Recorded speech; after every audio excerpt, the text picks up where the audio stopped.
Assalamualaikum warahmatullahi wabarakatuh. Sahabat peduli masjid yang dirahmati Allah Subhanahu wa taala.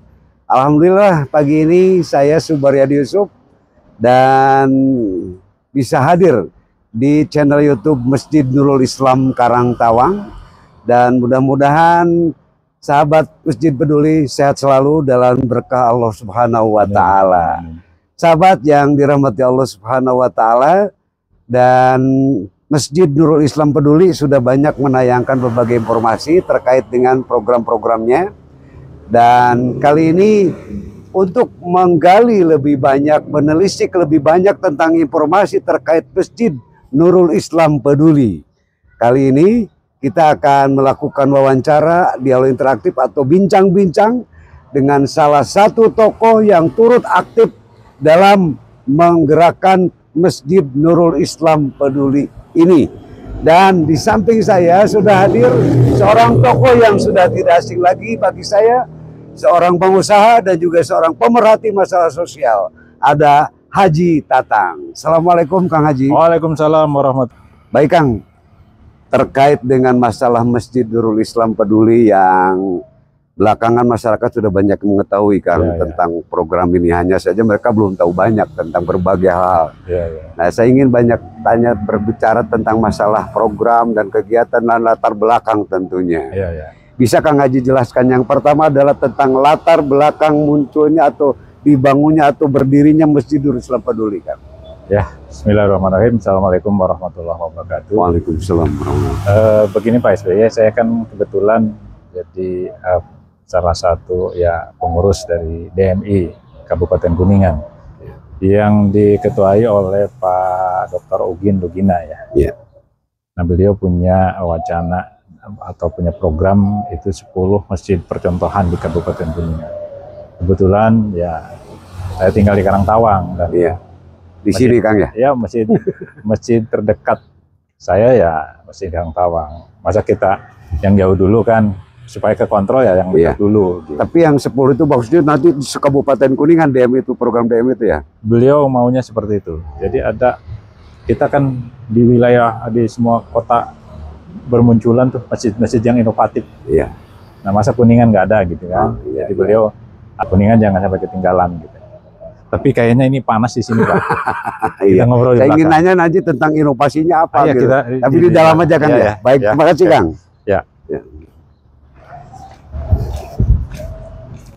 Nah, di sini adem ya Pak SB. Adem, alhamdulillah segar. Dan cuacanya juga bikin nggak gerah. Kalau tadi cukup gerah karena memang di luar sih. Jadi tadi tentang latar belakang ya. Jadi saya ingin melanjutkan pertanyaan saya yang tadi waktu kita di halaman gitu kan. Perlu kontrol, perlu fokus perlu dikeloni lah kalau dikeloni bahasa lebih tepatnya kan gitu. Dan kemudian Pak Kubu Pak Kubu Jaya dan Pak Ketua DKM Pak Kence sebenarnya punya wacana untuk itu gitu. Jadi kayak gayung bersambut lah gitu.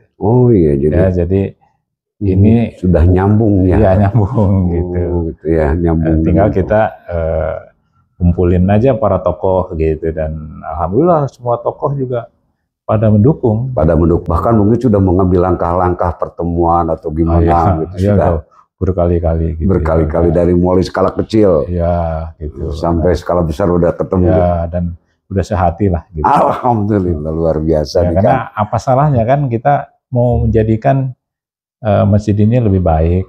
Boleh Kang dijelaskan Kak? Ini kan sudah terbentuk, alhamdulillah, melibatkan tokoh-tokoh yang insya Allah punya niat ikhlas berjuang. Nah, kira-kira program yang digulirkan itu apa saja sih Kang, dan siapa penerima manfaatnya? Jadi begini, masjid yang di zaman Rasulullah kan masjid yang kalau lihat dari bangunan itu sederhana, katanya beratap juga hanya pelepah kurma katanya. Daun kurma katanya, saking sederhananya. Tapi bagaimana masjid yang sederhana itu bisa menaklukkan dunia gitu. Jadi menurut saya masjid bukan hanya tempat ritual, tapi tidak peduli dengan lingkungan sekitar. Kita di sini masjid pada megah ya, bahkan menaranya menjulang tinggi, menghabiskan biaya miliaran ya, dengan banyak tabungan yang bahkan ada yang ratusan juta. Kita bangga dengernya ada tabungan masjid puluhan juta, ratusan juta, tetapi di samping masjid ada yang nggak makan, ada yang nggak bisa bayar SPP, ada yang untuk berobat jalan, susah kendaraan, untuk BPJS nggak ke cover gitu. Nah, kayaknya nggak ada hubungan dengan masjid kan gitu ya. Seolah-olah ya. Seolah-olah gitu. Mestinya masjid punya kepedulian untuk itu gitu. Untuk sebagaimana masjid itu tempat infak sedekah zakat kan di masjid. Nah, itu fungsinya itu adalah bagaimana bisa menyantuni, bisa peduli, bisa memberdayakan, itulah seharusnya masjid itu. Bukan jujur hanya saja Kang, jujur saja gitu. Maaf, selama ini kas masjid itu kan untuk beli lampu, karpet, ngecat, nambah ini, nambah itu. Yang selama ini berjalan begitu kan Kang? Ya. Jadi sekarang paradigma mindsetnya dirubah. Betul, betul. Ya, jadi nanti, saya baru paham Kang. Jadi nanti kalaupun ada infak sedekah, ya, bagaimana kita mencari dana untuk merealisasikan program yang peduli ini, gitu. Ya, jadi lebih ke aspek sosialnya, gitu. Ya. Nah itu yang kita harapkan. Makanya kita sekarang sudah ada beberapa program ya. Apa itu? Yang itu kan tadi ramah ramah musafir, ramah remaja, ya, ramah anak. Jadi mereka diharapkan betah ada di masjid gitu.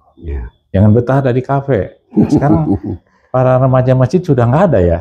Lebih asik di kafe. Jadi wilayah mood gitu. Kan di sana ada wifi gratis. Iya, Pak. Oh, di kafe ada juga ya? Iya. Mereka adzan juga tetap aja gitu.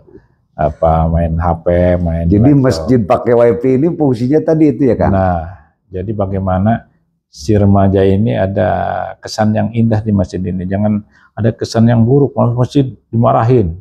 Soalnya gimana lah gitu. Kan ada masjid pakai wifi harus terkontrol kan kalau di masjid kan? Ya, tentu kan nanti kan ada itu, ada santri hikmat. Oh iya. Hikmat yang tugasnya nanti selain bawa kendaraan, ya, kita kan menyiapkan kendaraan juga kan untuk layanan masyarakat. Ya, itu kan ada yang bawanya. Yang bawanya adalah satu aja dulu Kang. Saya ingin dengar biar ini. Pertama kendaraan dulu untuk apa nih Kang? Ya itu kan judulnya masih peduli. Iya, satu apa tuh? Mereka kan ketika malam-malam butuh, kalau seandainya sakit, melahirkan, kan itu kan nggak kenal waktu, kapan aja. Dan nyari kendaraan kan susah gitu. Iya betul. Fungsinya masjid ini harus hadir di situ gitu ya. Harus hadir untuk meringankan masalah masyarakat jam itu harus siap dipanggil. Ya, jadi kita tatar, kita briefing santri hikmatnya sehingga kapan saja masyarakat membutuhkan harus datang. Masya Dan Allah, tidak ada biaya.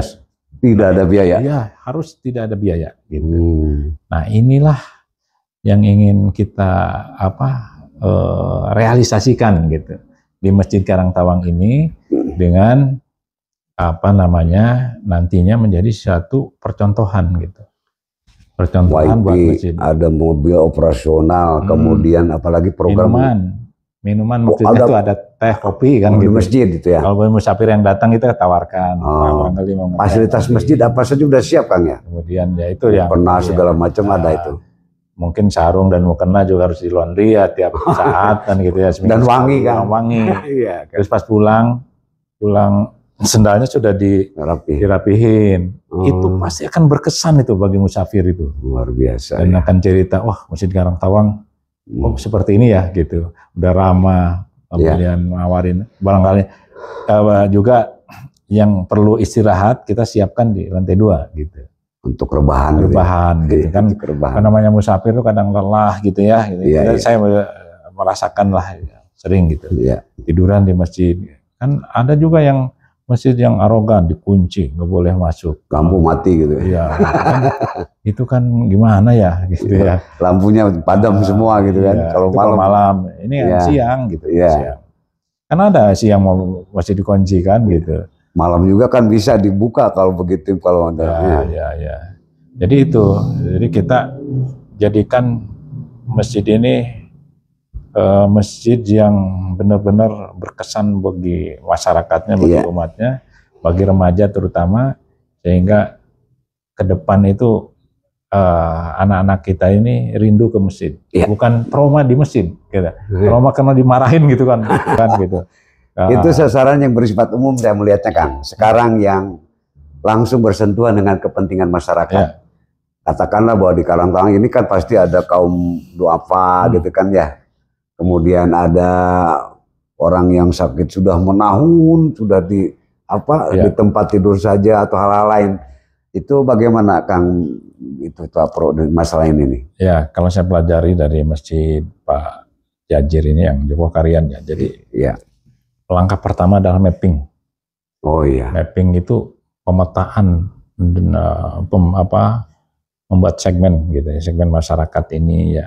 Mungkin yang apa didata gitu, berapa yang yatim piatu gitu, yang suka yang kesulitan sekolah, sekolah kesulitan gitu ya, yang sholat dan tidak sholat, detail itu kalau beliau didata gitu.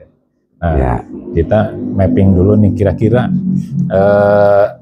berapa orang yang perlu kita bantu yang benar-benar darurat kan gitu. Intinya mereka akan jadi sasaran kita ya, dan akan menjadi penerima manfaat.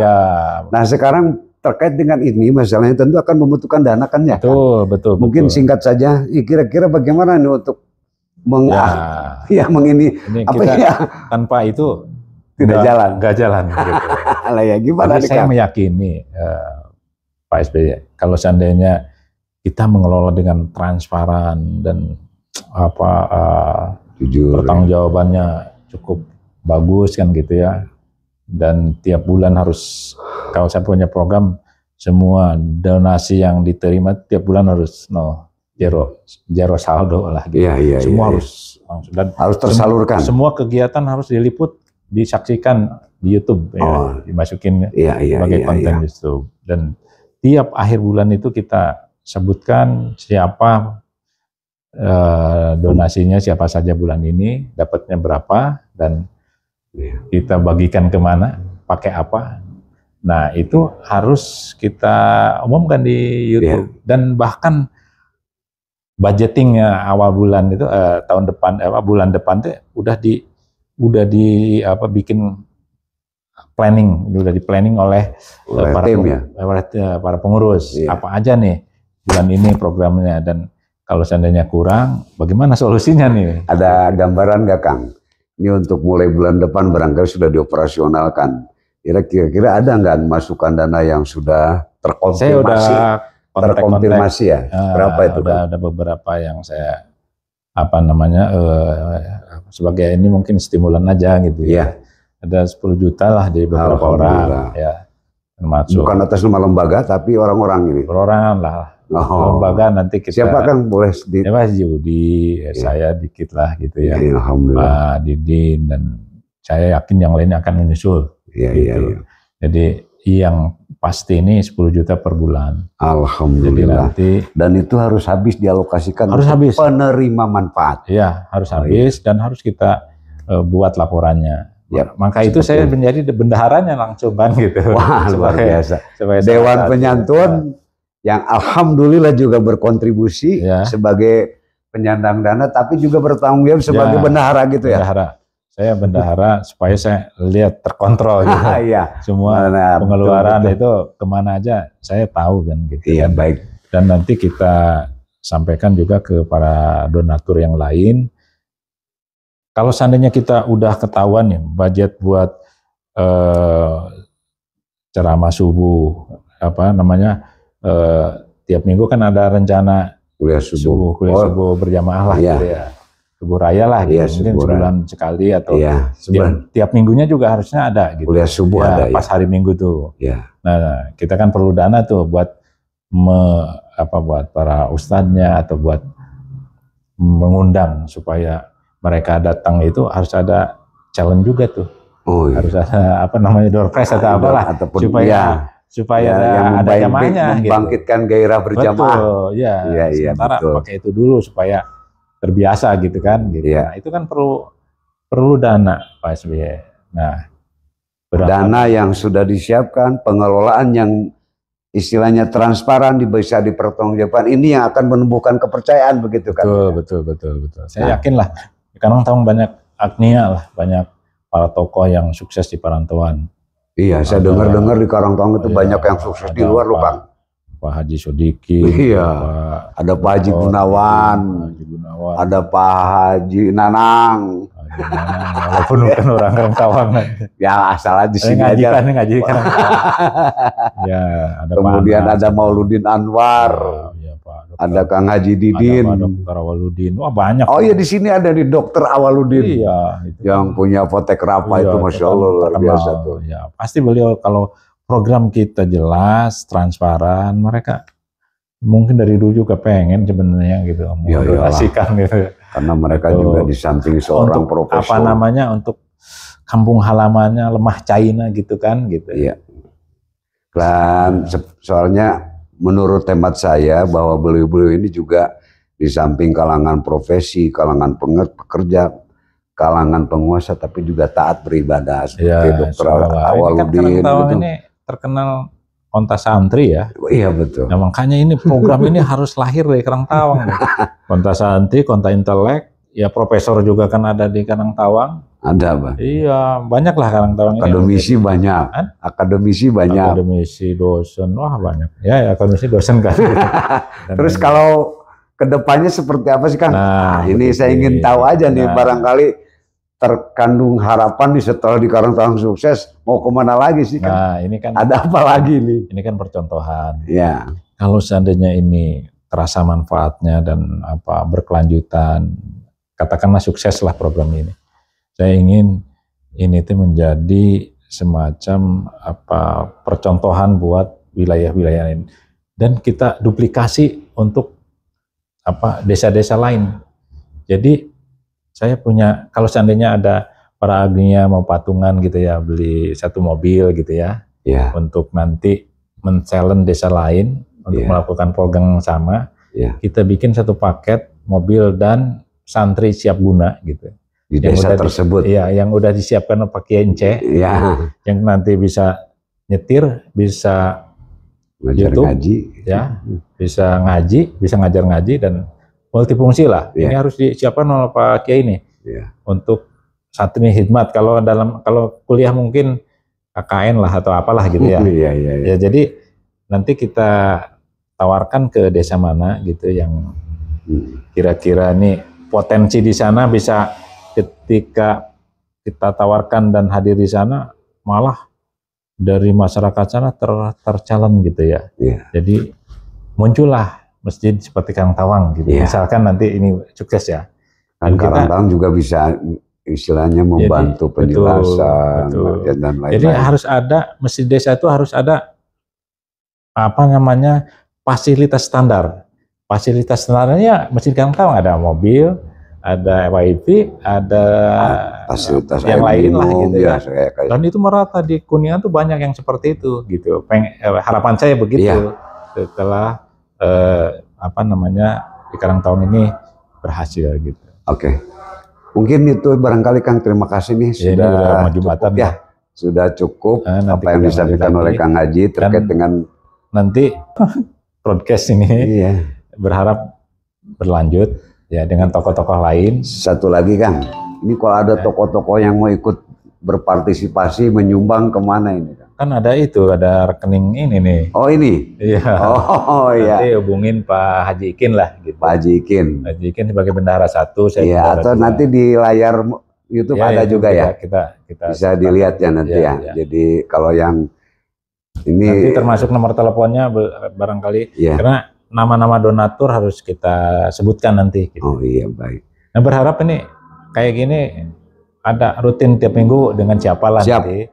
Dan saya sudah menyiapkan banyak tokoh yang akan dihadirkan pada dialog-dialog berikutnya, Kang. Karangtawang. Iya, dari Karangtawang dan mungkin dari luar Karangtawang juga kita akan coba hadirkan. Dan untuk saling berbagi, untuk share tentang program yang baik ini. Kang Haji, terima kasih nih.